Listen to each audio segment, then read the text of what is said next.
Today we'll be talking about more stimulus bills coming and also more accompanied by that with more money printing. These are the topics I'll be going over today, and one of the advice that my friend gave me was try to speed up the video, shorten the video. Yeah, and I'll try to do that today. And again, please do your own research. None of these are investment advice, just my personal opinions. So as mentioned before, the higher bond yield continue to impact growth stocks heavily over the more defensive stocks. Again, the reason for that is because if the yield is higher, that means the discount rate you use to discount future cash flow back to the present day value. The present value will significantly decrease as the discount rate increase. If you think about it, imagine, for example, like a bank that pays you, maybe $1 dividend per year versus a growth stock where they're not making money now, but they have the potential in doing so in 10 years. Well, if the discount rate you're using increases, what happens is the company that is expected to do better in later time will be discounted heavily in terms of the present value. So a little finance talk there. So yeah, all three major indices were down on the week. I think we might see another gap down on Monday. It really depends the development on the yield and if there's any, other catalysts. The news of the stimulus bill, however, which we'll talk about in a bit, might help to pump up, give it a little bit of support. The risk is lower until the Fed steps up in terms of pushing down the yield. So as expected, the 10 years Treasury got up to 1.5% on Friday. However, it closed at 1.4, one possibly from the stock market going lower. So investors trying to sell their equities and buy bonds, so more demand, so it bits lower the yield. Or maybe the Fed panic, but that we won't see until next week's balance sheet number on Thursday. Another funny thing to note, the Fed website actually put out a note on the M2 figures where they won't be updating it. Maybe they're delaying it instead of weekly, maybe every 2 weeks. It's kind of funny. I don't know what's going on there. Maybe they're trying to hide their numbers, but I usually just look at the balance sheet figure first to kind of gauge how much they bought instead of looking at the money supply. I mean, obviously that's still important, but I try to look at the first step at the balance sheet. Next up, so we might have to see the 10-year hit at 1.7 before the Fed ramp up their bond purchases. The most recent week, I think it was 49 billion in terms of the Wednesday number. So again, we'll have to see. But with the higher bond yield and oil prices, I do expect the US dollar to catch a bit as well. Right now is 90.89 for the US dollar index. So we'll have to see how that goes. But again, the US dollar index heavily impacted by euro. So we also have to see how's the EU doing with their bonds also increasing in terms of yield. So next up, let's talk about the U.S. stimulus bill, the 1.9 trillion one. As a consumer-heavy economy, while people are locked in, they can't go and work.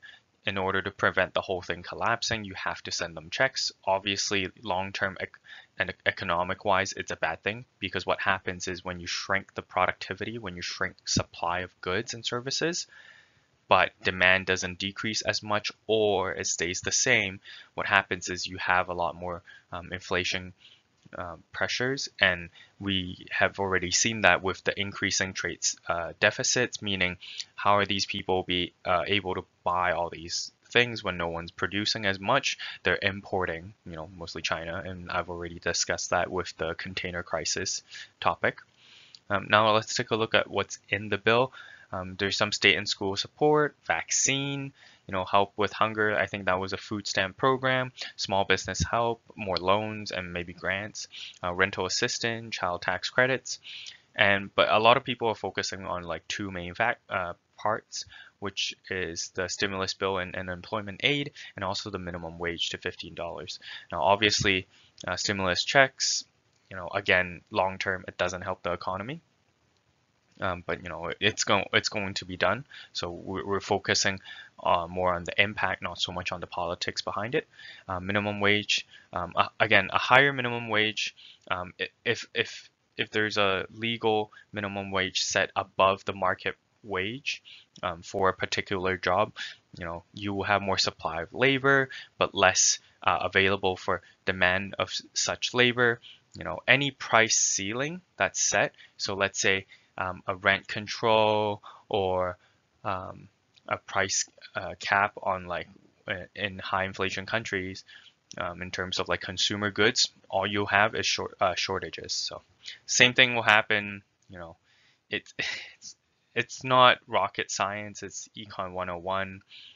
It's bad for economy, but it'll be passed.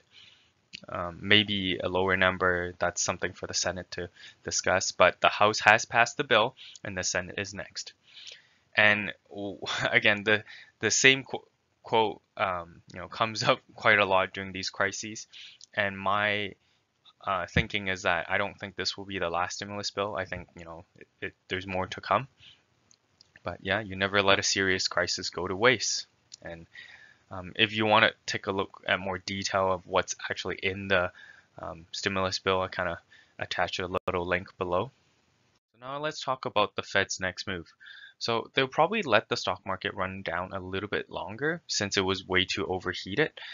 Their idea, their goal is to keep the bubble going as long as possible. So keep kicking the can down the road. And allow the market to trade within a range. So if it gets too overheated, they drain up liquidity, they stop the bond purchases. That's why you see Powell keep throwing it to Congress saying like, hey, you guys we don't have, we have zero spending power. We can only lend. So you guys spend as much as you can. And once you, pass it, we can buy it up kind of thing. Read between the lines. And if it gets too low, then they'll ramp up QE. Look at like March of last year. They pump all the way for their balance sheet all the way up to 7 trillion before tapering a little, but now they're back at 7.5. And a lot of people on the street is worried about a tapering coming anytime soon, where the Fed will slow down bond purchases or possibly increase interest rate. In my opinion, interest rate's not going to move. The only thing they will try to do, like at least for this year, because they know how bad it could collapse the whole thing, and they don't want to until they really have to, which is when inflation gets out of hand. I've discussed this in previous videos, but they might slow down bond purchases. But I think right now they probably have to ramp it up, just because the yields is going up. So they might throw out something like YCC, yield curve control. We've seen it done so many times before, and in Japan, in US during World War II, it doesn't work. And it's still money printing. You still, money printing to buy up bonds. It's just you target, instead of target the amount you target the bond at their certain yield. Again, it's just money printing with a different label. It's the same. So yeah, I'm expecting massive expansion of the balance sheet, especially when the stimulus bill is coming. So $1.9 trillion, and I think Biden stressed that it to be spent over like 4 months or 6 months. So who's gonna buy up all those U.S. Treasuries without the yield going higher? So the Fed's going to have to finance a lot of it. So again, downward pressure on the short end of the yield curve and upward pressure on the long end. So this week there's been a few bidding for U.S. Treasuries. I didn't get the actual numbers, but you can see that on the short end it continues to go lower while the long end continues to go higher. So it's really steepening. Again, that's because you have nowhere else to go in the short run, because the stock market is not doing too well because of liquidity. So you want to have like more safe return in the short run. So there, there's a lot more demand. So it's dropping the yield, while the long end, because of inflation concerns, um, or some people think, economy is recovering. I don't think that's the case. It's mostly inflation concerns. That's why they're selling the long end. So that's why you see the long end going higher. The crypto development. So crypto, like Bitcoin, especially, like I think they're just the poster child for speculation, and they had the idea like, oh, we're gonna draw funds for institutional investors, but I think that's not a good idea because what happens is, I think we've seen it, and we're about to see more, where if these institutional investor, let's say they invest a portion of it, let's say it's a hedge fund or whatever, and their other portfolio is, when they sell parts of the portfolio and buy crypto, that creates selling pressure on other parts of the portfolio. And if more of them do so, then there's a downward pressure on, let's say, their stock portfolio or bond portfolio, especially with higher yield. Then they have, like, and if they run into margin or liquidity issue, then they have to sell something. Well, what are they going to sell? Are they really going to hold on to a speculative asset like, crypto, or are they going to sell their core holdings, that they know can return, at least like in terms of dividends or interest, which is, stocks or bonds. So I think that's a bad idea, where it will generate more selling pressure. And then in terms of CEOs for companies and not like, hedge funds, I think Tesla's example is a great lesson.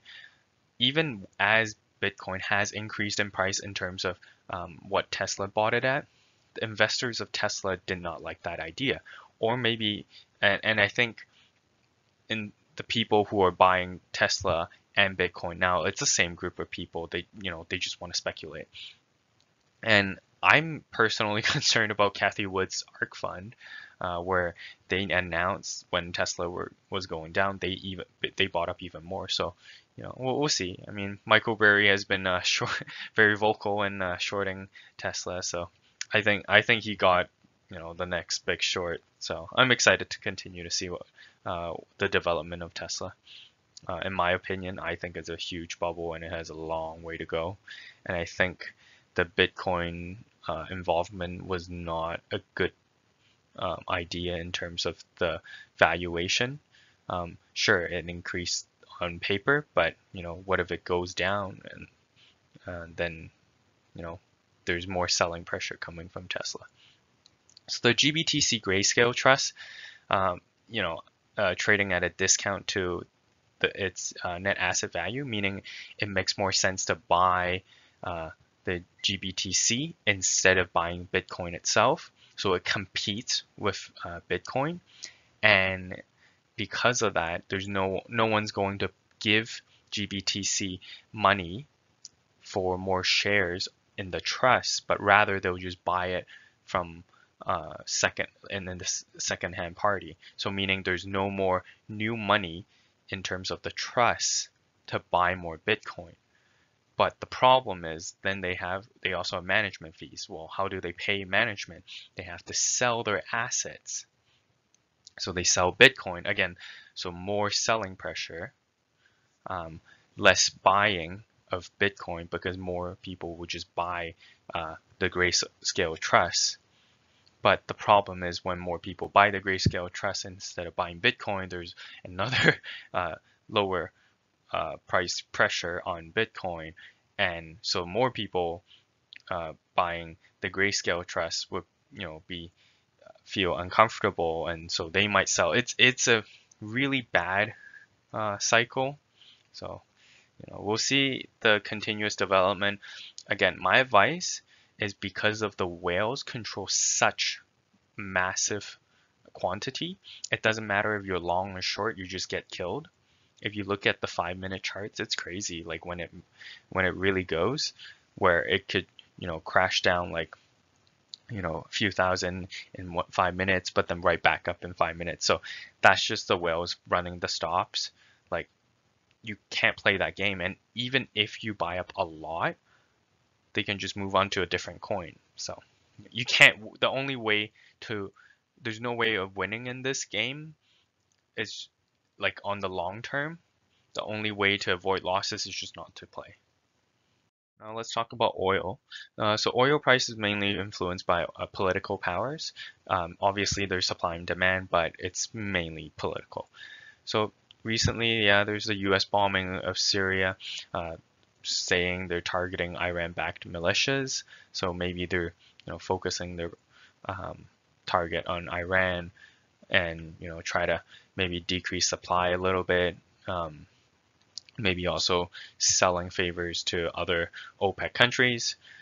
But in general, a higher oil price is bad for China, but great for OPEC plus, including, Russia and vice versa. And if you think about it, you could make an alliance with Russia if you're trying to take down China by, allowing the oil prices to increase. And in order to slow down China, I think this is definitely one of the ways would be increasing oil prices. Even though in the U.S. perspective, even though U.S., I think they're turning into more of a oil import country as they're not generating as much themselves. I think they're willing to take that trade, hurt China more while hurting themselves a little bit. So next thing to watch is the OPEC meeting on March 4th.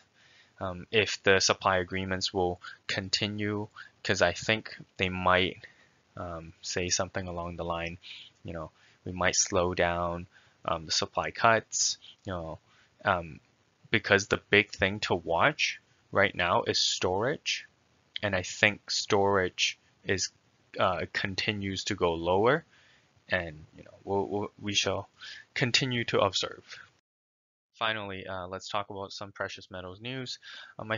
The traders continue to sell due to higher yields, and I think that's on the false impression that higher yields are from economy recovering. So you don't, and if you think about it, a higher nominal yield, because gold generates no yield, so zero. But if I can hold U.S. Treasury at currently 1.41 for 10 years and gold generates zero, then per year I can get like 1.4%. But what they're missing is the real reason behind the rise in higher yield, which is inflation. So a nominal yield of 1.4, if inflation is at 2%, again we'll see quite quickly because mathematically, because it was so low in last year in March and February, we'll see that be reflected in the CPI year over year in this year. But I think just look at your grocery bills, look at oil, look at the commodities, they're all rising. This is inflation, it's already here. And so we have to factor in real yield. So going back to the example, if nominal yield is 1.41, inflation, if it's at 2, then you have a negative yield if you buy US Treasuries. But precious metals perform great in negative yielding territory because it yields zero. So would you rather have negative yield or would you have zero? The math is easy. So gold is back down at levels before the rally in July 2020, the big rally that made a new all-time high. The low risk right now, I think, is 1700 or even 1650. The premiums aren't coming down, so the miners aren't, or the dealers aren't willing to sell lower. The next rally, when this turns, I do expect it to make a new all-time high, the target being 2400. I think we're really close. So I've actually executed some trades this week. For silver, it's actually holding better than gold, but I do think with the low risk of 20 to 22, I do expect it to take more lower. I expect it to underperform gold when the rally begins, but it will surpass gold in terms of performance for the next rally. So this week I have bought some gold miners, and I'm looking to switch to silver miner when the rally occurs, maybe 2000 or for gold, or maybe 2200. So we'll see. Continue to observe.